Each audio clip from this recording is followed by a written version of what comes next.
Let me just say some introductory words. I think if we want to deal with acoustic ecology's legacy in an open way, and in an open way I mean in a way to develop it further and to adapt it to the future, so that it cannot develop itself according to the needs of the coming times, we have to understand Schafer better, because I think we don't understand Schafer very well, or some aspects of him we don't understand very well, I think.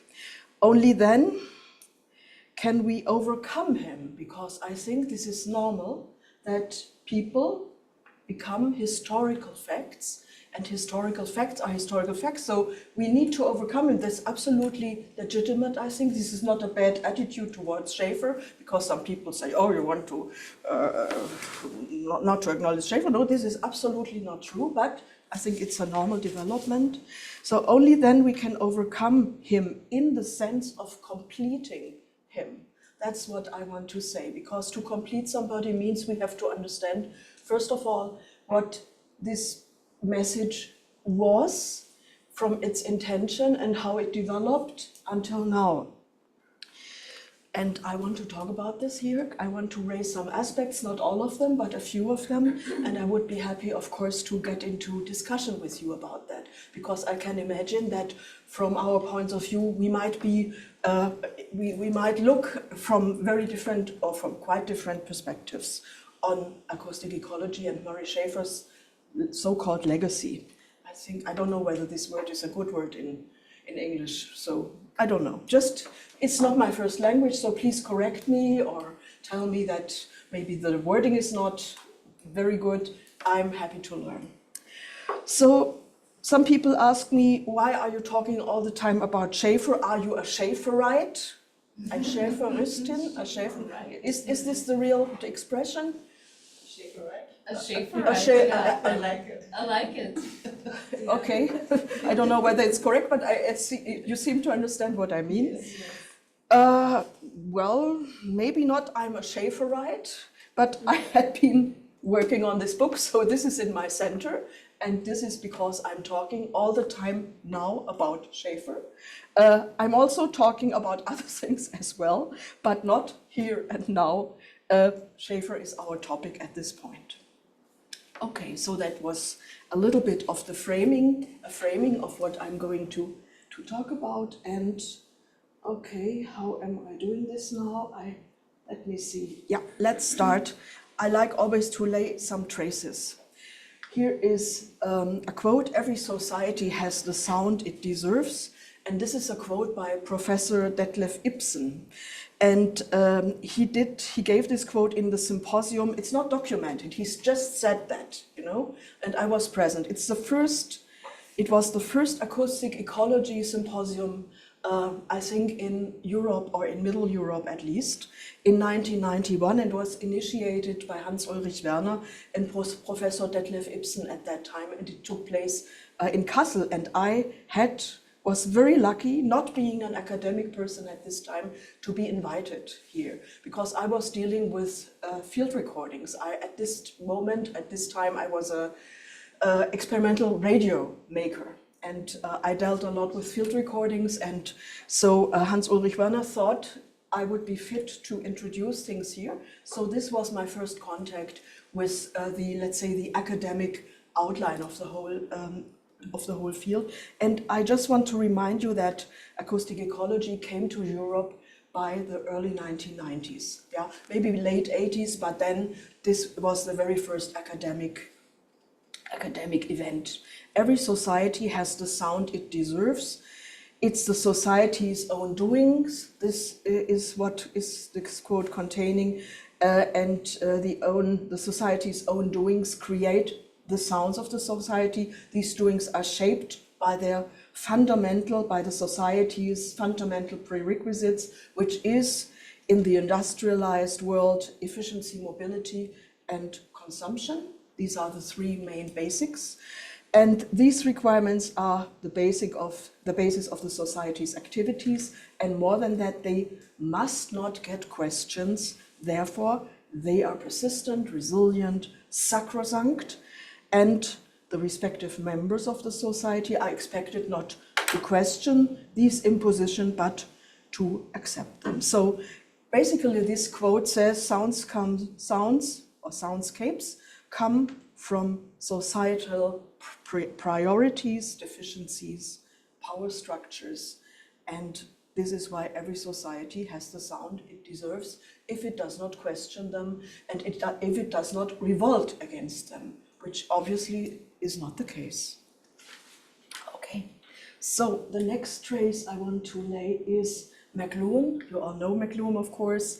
And he said in one of his publications, the ear world is a world of simultaneous relationships. So in everyday life, as we all know, sounds overlap, they appear at the same time, they merge. They form for the listening ear an interrelated texture. They are all in one and all at once. McLuhan is describing here in this little sentence nothing less than the basic concept of soundscape. So the question is, how can the world of simultaneity, the sonic world, or the world of sonic simultaneity be apprehended and grasped? And what's the most suitable method to listen to it? I will talk about that later, but it is a very important question we have to ask ourselves because it's paradox, and I will talk about that. And then I have brought a last trace, not too many traces here because our time is limited. And this is a quote by Murray Schafer himself from his book, The Tuning of the World. The general acoustic environment of a society can be read as an indicator of social conditions which produce it and may tell us much about the trending and evolution of that society. So this seems to be a bit of a milder version of Detlef Ibsen's first quote I gave you. It's anyways the fundament on which the tuning of the world is built. At the same time, it's a bit reluctantly formulated without acknowledging its inherent momentum. And maybe that's also characteristic for Murray Schafer. It's not that he expresses everything at face value. I think this is the right expression to say. But I think his momentum becomes graspable when one reads The Tuning of the World and becomes aware of his method. Throughout history, Murray Schafer relates the appearance and consistency of the sonic environments to the ability and willingness to listen for individuals, groups, society. It's a historical, it's a kind of a historical view he has, lots of literature from, it's a wonderful collection of literature, and he tries to make clear that with the changes of the environments, with the changes of the societies, abilities and willingness to listen changed. And I think that's the most important, this is a real, very, very important, maybe the most important thesis of his book. So again, what are we talking about? We are talking about the tuning of the world. You all know this. And we are talking also from the perspective of my translation and introduction and my edition of this into German. I have made the first edition in 2010, and I had now the second edition come out in 2023. So 13 years in between that. And of course, when you talk with a publisher about a second edition of something, the publisher always will ask, yeah, well, but is there some actualness of it? Will it be in future viable and so on? Do we really need a second edition and so on? So yes, of course, we discussed that, and of course, what is that? Of course, he said yes. And we agreed that it's necessary to make a second edition with a new introduction. Now let me see what I have here, because now I am confused because something else is coming up. Ah yeah, no, it's absolutely correct. So what's the book's core? I think you are all aware the term soundscape, the two concepts, that the term soundscape. I said in the first edition, it's the shaping of a listening gestalt as an environment, as a simultaneity. And acoustic ecology, I also put that in the center of the first edition. I termed it a figure of thought for addressing the prerequisites of listening, and that was very important for the first edition to make clear what are these terms about, because there had been a very generic use in the early 2000s about these terms, and I wanted to get clear with the terms. And at the same time, I also wanted in the first edition to explain the upvaluation of listening, which Schafer really contributed to.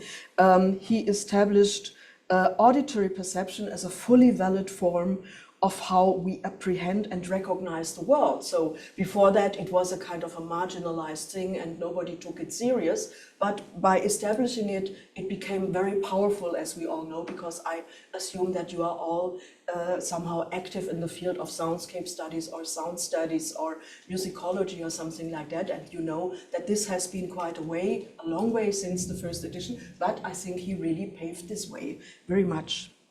So for the second edition, I asked myself, what can I put into the center? And it was very clear for me what it needs to contain. It was the fundamental question on which Murray Schafer's book is based: what makes individuals, groups, society, etc. listen? As I said already, Schafer develops this from a historical viewpoint. Acoustic environments shape what is to be listened to and what is to be ignored. What auditory impositions are people supposed to tolerate throughout history, and what values are behind these different ways of listening. So that was something which I thought I want to put into the center. And so my publisher agreed on that. He found that very important too. All right, so let's see what brings the next chapter. Yes, so we said yes, we want to do that, and there are a number of reasons for that. So I want to introduce you into some viewpoints I put into this book. It's not all the viewpoints I have. I left some viewpoints out, not because I don't want to talk about this, but because our time is of course limited. Anyways, I think there is enough occasion for discussion here. One very important point which is on my mind since I read Murray Schafer's book, no, this is not the right thing, this one, is that we have not asked ourselves the question, what is the text and discourse type of Schafer's tuning of the world? I saw this aspect nowhere to be discussed. Maybe I'm wrong, and please tell me if you know where this has been discussed or pointed out. But so far, I don't know anybody who really talked about this publicly. But I think it is very necessary to address this. It is not a scientific book, and this is so important to understand or to bring up when we're discussing Murray Schafer. Murray Schafer was not a scientist, and I even doubt whether he was a real scholar. He wasn't, probably, yeah? Maybe at some points, but not a kind of to the core scholar. But he was an artist and educator, and this is the perspective by which he wrote the book. It was shaped by the anti-authoritarian movement in the 1970s. It was an expression of dissatisfaction and rebellion, and carries many, if not all, rhetoric specifics of it. Yeah, so he's very much into the 1970s rhetoric of political discussion or political buzzwords and so on. I would say it's a programmatic script, what he wrote there. A very elaborated programmatic script, and not at all a perfectly shaped scientific or scholarly writing.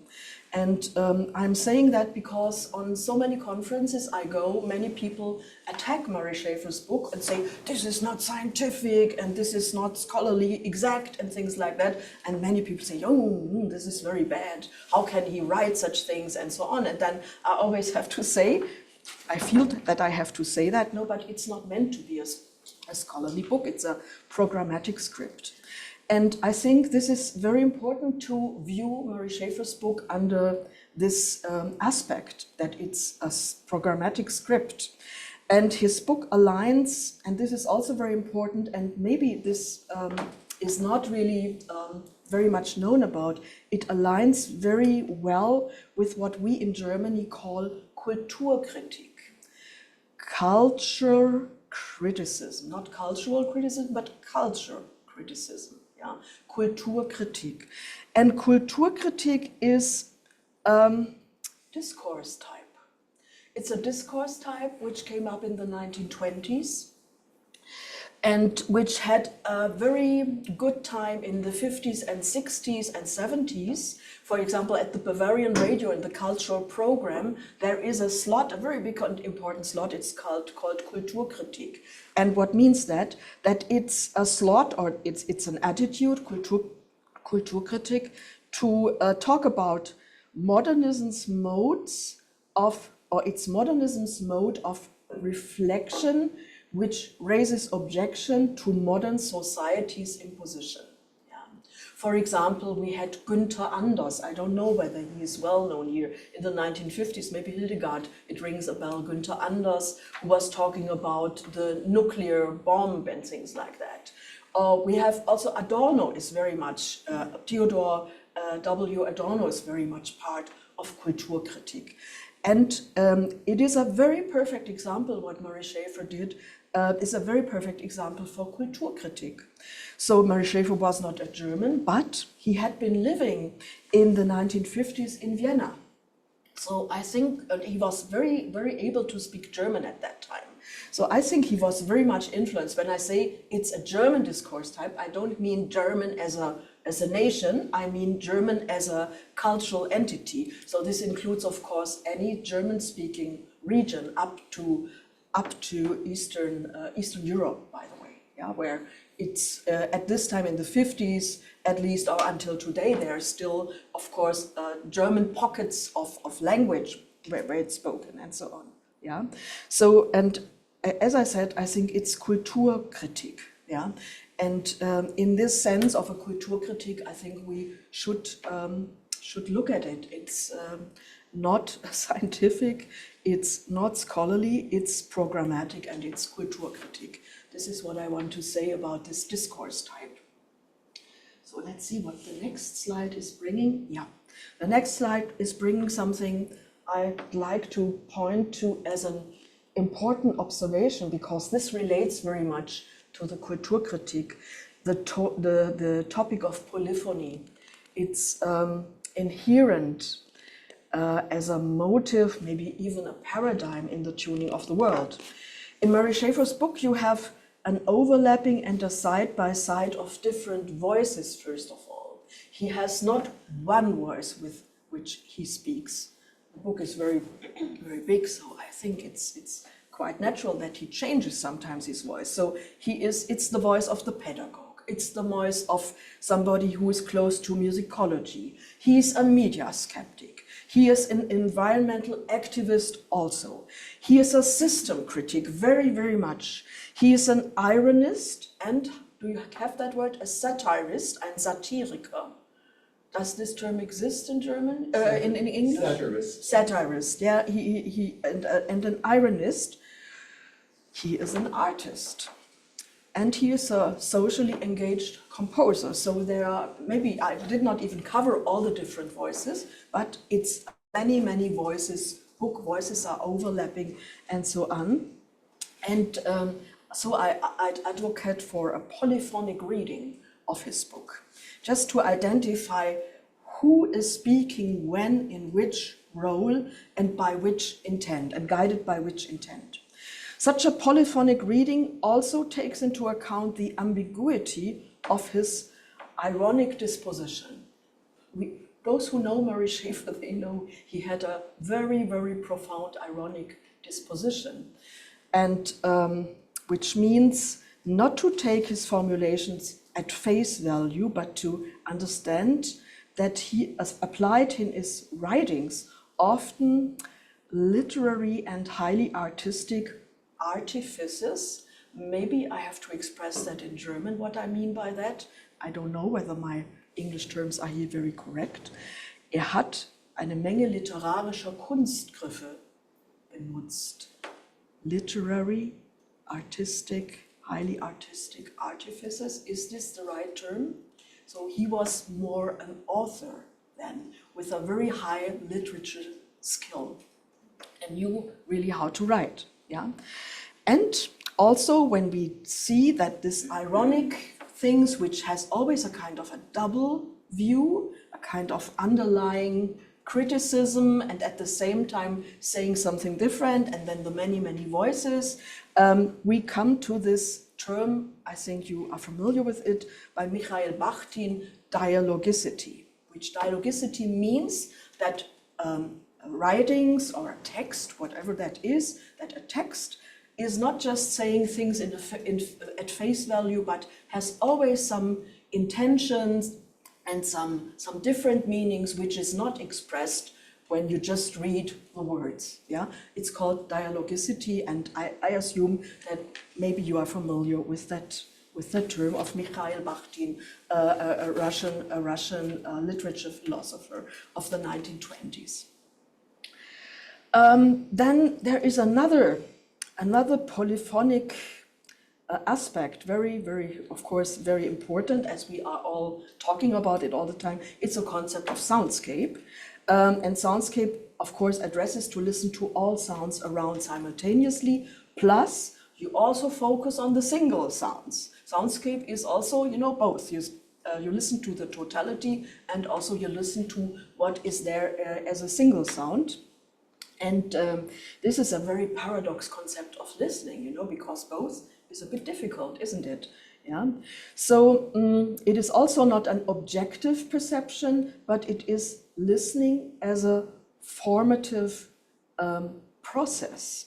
It's called, which I call gestaltendes Hören. Yeah, because if you listen to a soundscape where many, many sounds are in, and at the same time you try also to listen to its elements, you have this kind of formative process. You form your own perception. Gestaltendes Hören, I call it in German. Adorno and Kierkegaard, the two philosophers, called this speculative ear. I think this is a very interesting expression. And this means to perceive sounds in their difference and in their interrelatedness at the same time. And they call it speculative because the listener can always create new sound constellations out of it. It's not one fixed constellation you're supposed to hear, but it's always the next process of the same thing can always create something else, because you have to deal with the multitude of sounds and with this paradox situation, listen to the whole and at the same time listen to the single sounds. Yeah. So this type of listening sets itself apart from a familiar ordering of sounds with predefined auditory hierarchies, because you can then play around with these different constellations.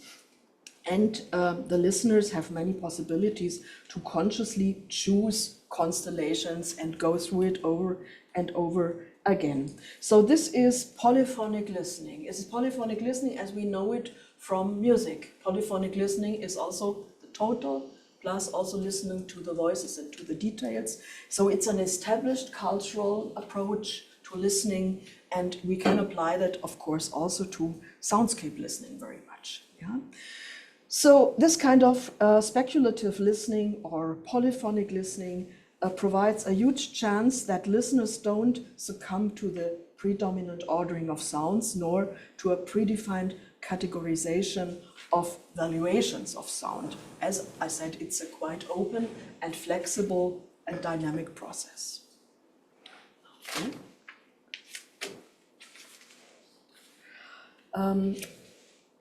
What is the next? Oh yeah, the next thing is that I think we really have to look into the terminology into the term ecology, as this term's understanding cannot be taken for granted. We are all talking, as we sit here, acoustic ecology, we all think that we know what this is. Yes, more or less. But if I read today about acoustic ecology, then I read it, of course, with a contemporary understanding of the term ecology. At the end of the 1970s, or in the 1970s, when Murray Schafer created his book, ecology was a very new term and sounded quite enigmatic. And I can remember myself when the term came up in the 1970s, even in Germany, just a little anecdote.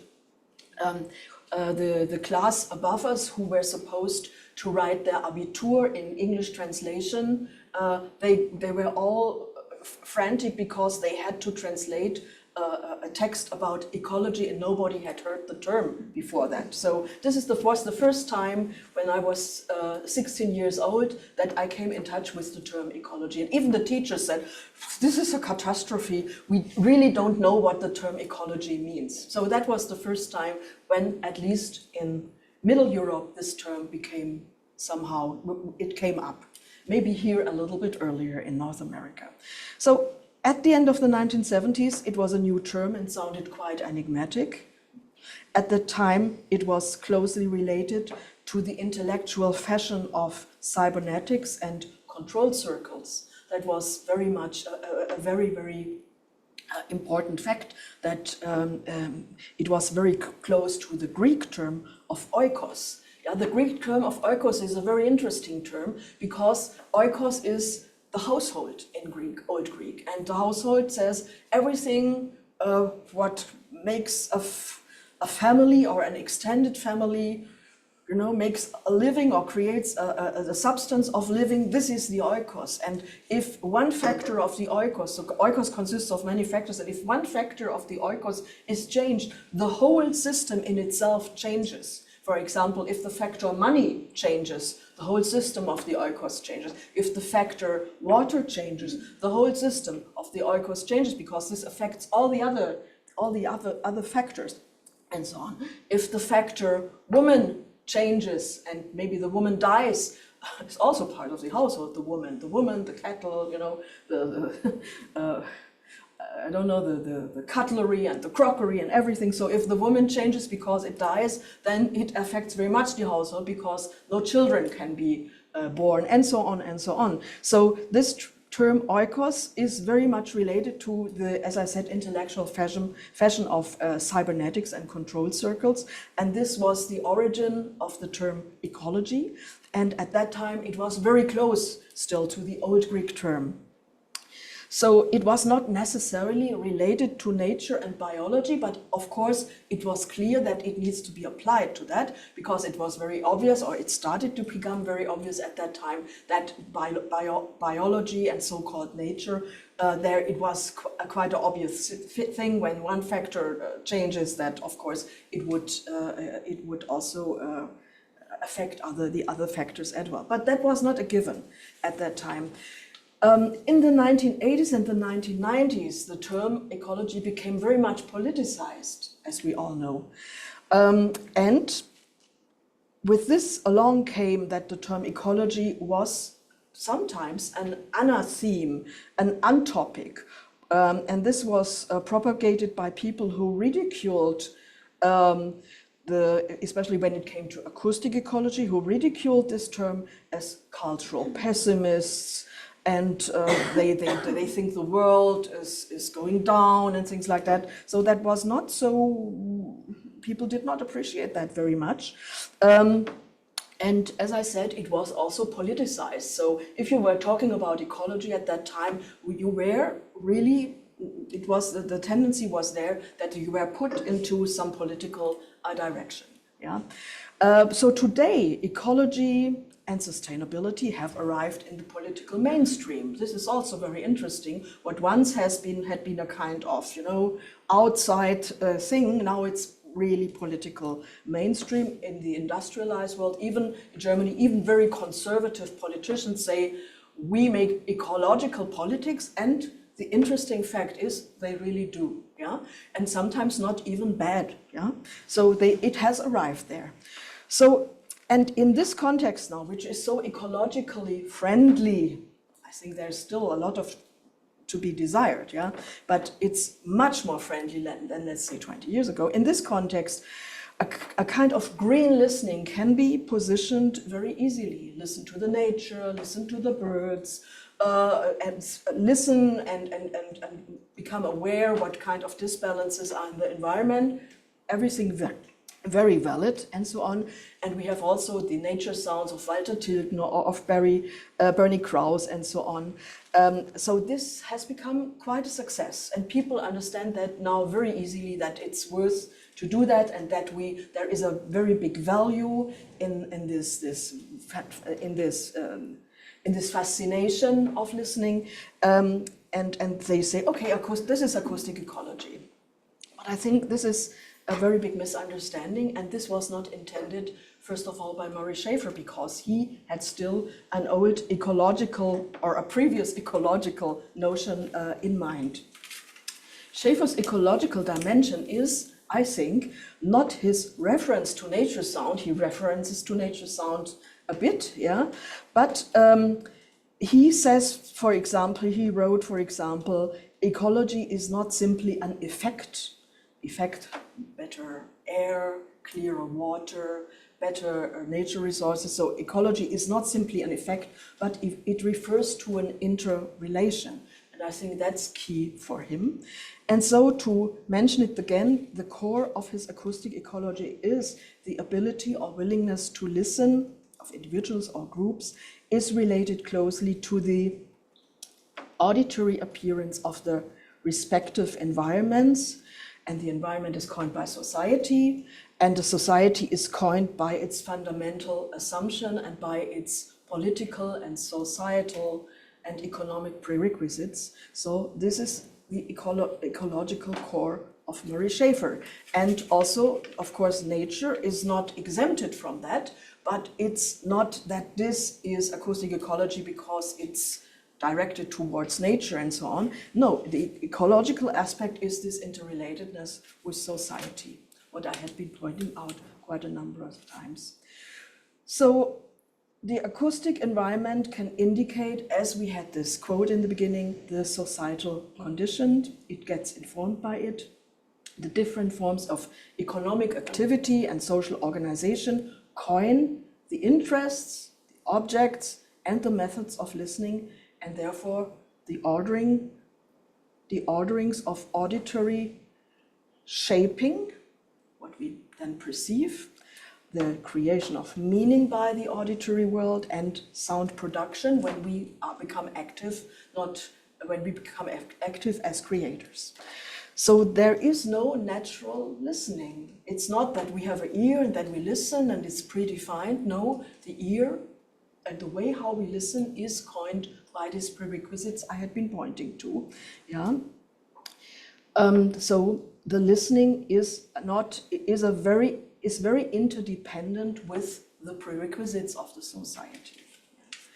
In this context, I want to mention Jean Youngblood, to go back again to this previous notion of ecology.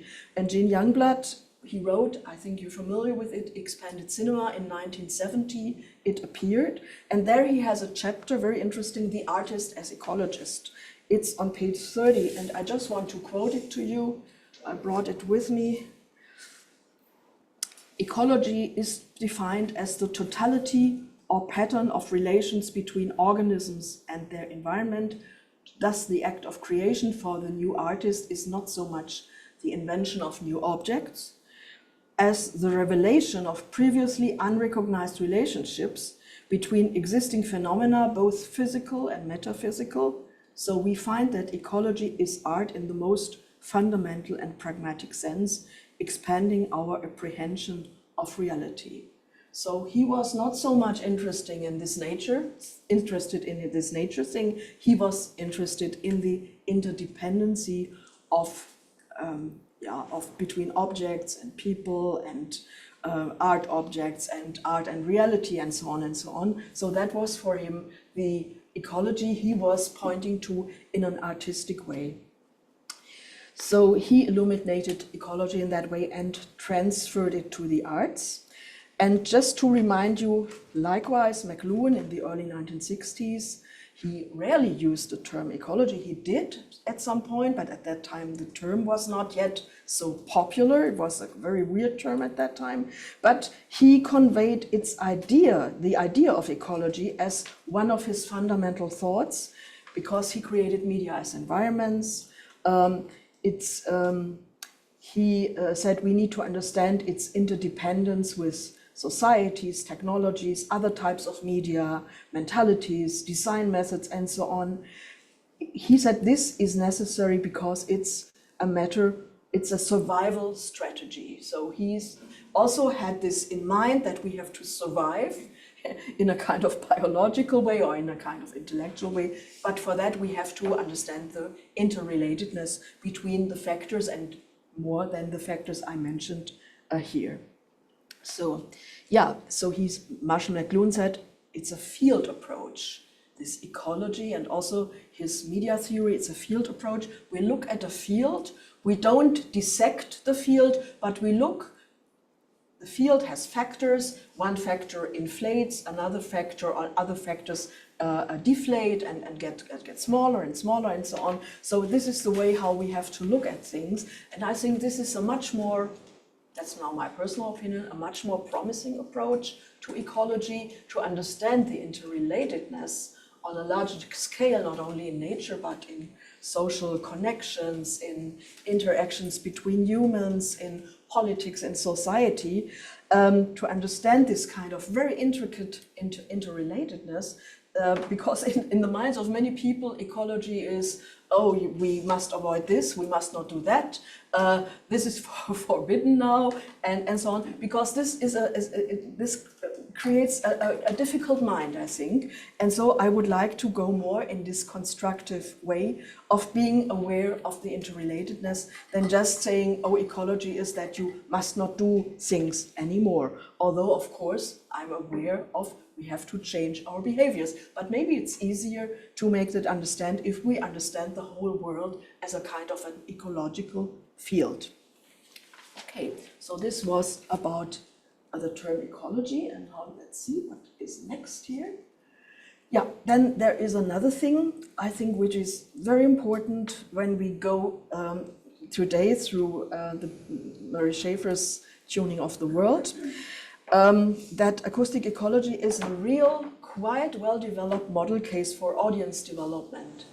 And I have no idea how familiar you are with audience development. It's a general method in the cultural world to develop audiences for art and culture, for difficult and for new art and culture, to expand the audience. It's not this kind of target group thing where you have to identify exactly for whom you do something, but you want to broaden. You want to broaden the audience, and therefore you have to develop it. So there are a lot of methods all over. It's very much in discussion, especially in Europe. I don't know how it's the case here.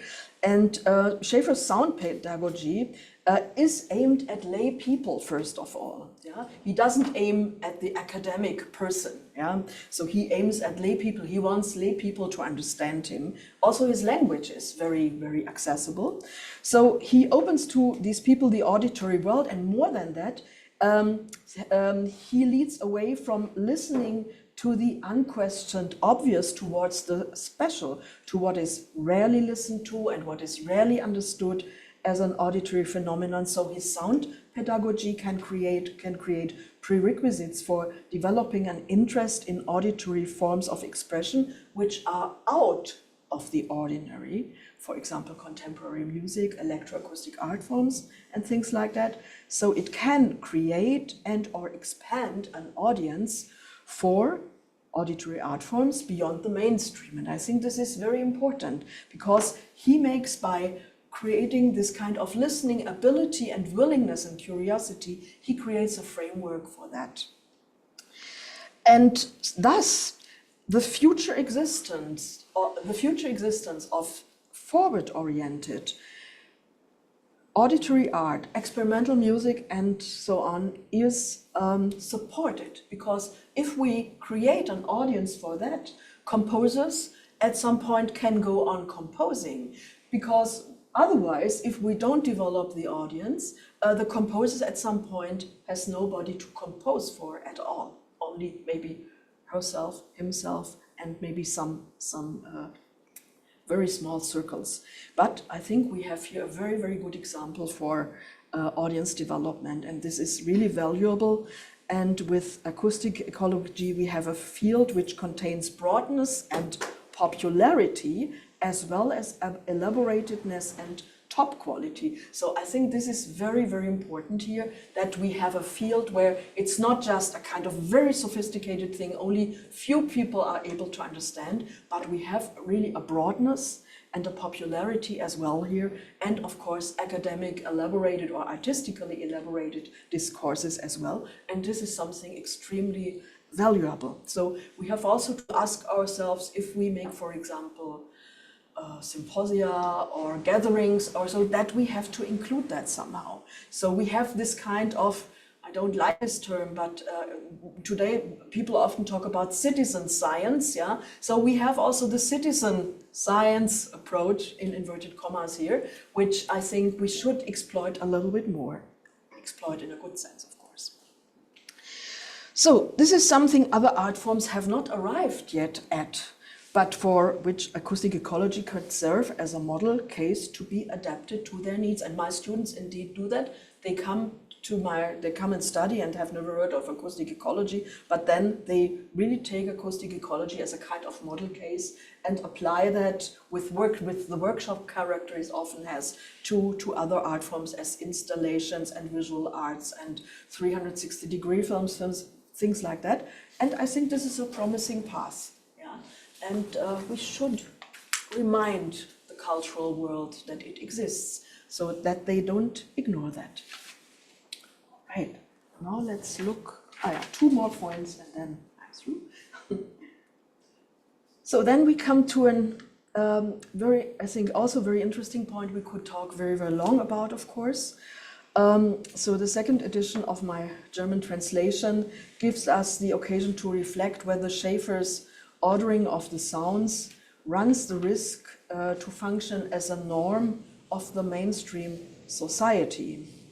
And this question is, of course, inspired by Dylan Robinson's book. I think you are all very familiar with this, and a book whose approach I very much welcome, although I don't share its methodological approach to Schafer. That's another discussion, of course. And it contains an important question which always and since ever needs to be asked again and again and again. And this question, of course, is what frames our conclusions, concepts, and statements, on which prerequisites do they build, what do they focus on and why, and what do they omit and neglect, and how can we change that? I think this is very, very important to any science or scholarly endeavors. This is very important to artistic and cultural discourse and so on. And but it's also part of the acoustic ecology way of thinking very much. So to relate to the mentioned question, does the ordering of sound runs the risk to function as a norm of the mainstream society? I would say no. I'm convinced that Schafer's book does not. He in fact provided a model to question the existing ordering of sounds, because he asked what makes us listen. And so he asked about the frameworks and about the prerequisites. What shapes our interest, objects, and methods of the auditory perception and sound making? How are they shaped? So, and then we can, based on this, we can ask, how are these interest, objects, and methods shaped when existence is characterized by poverty, alienation, inequality, isolation, and powerlessness? I think that's a question which can come directly out of this. This question is contained in this core of Murray Schafer's book. We might not have identified it yet so clearly, yeah, although he is not explicitly talking about that, but I think the method, the thinking, the way of thinking is inherent, yeah.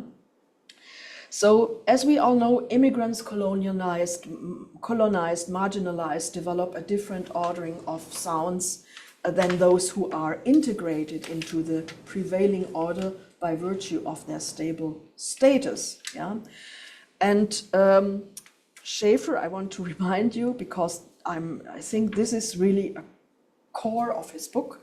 Schafer creates and celebrates the ability to step out of prevailing orderings of sounds by reflecting the societal mechanisms which coins the acoustic environment, and in the ability to derange and rearrange the environment's sounds, which Schafer helps to create, the liberating potential of acoustic ecology can materialize. We just have to do it. We just have to make it happen, yeah, and not just focus on this kind of green listening. I don't say that it has no value. It has a lot of value. But if we go more into this societal implication of his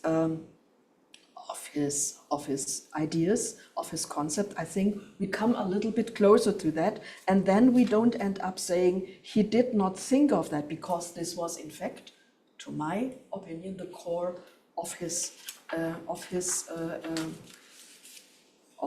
ideas, of his concept. Okay, now we come to the last point, and the last point is I'd like to address the concept of an aesthetics of care, as it also relates to the question, how can art support the ecological change? And I understand, of course, ecology now in a broader sense, as I have elaborated on. And I see, of course, also that there is an ecological crisis, and art can be ascribed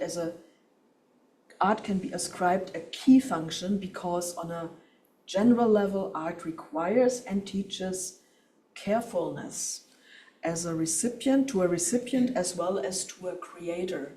Any artist is careful. Any artist wants to deal in a very, very careful way with her or his doings and creation. And if we can, and acoustic ecology also tells the recipient to be careful, and teaches that in the ear cleaning exercises and everywhere, to deal carefully with it. So when it comes to listening, attentive listening is geared towards somebody or something in a focused way. So it is an ongoing attitude of caring and relating to the environment or to the person or to an entity and so on. So listening in itself has this carefulness inscribed, I think. And in this respect, acoustic ecology provides us the approach to consciously shaping a relationship with the environment or elements of the environment in a mindful as well as caring and highly appreciative way. This is part of it very much. And this applies, as I said, for the listener as well as for the sound creator.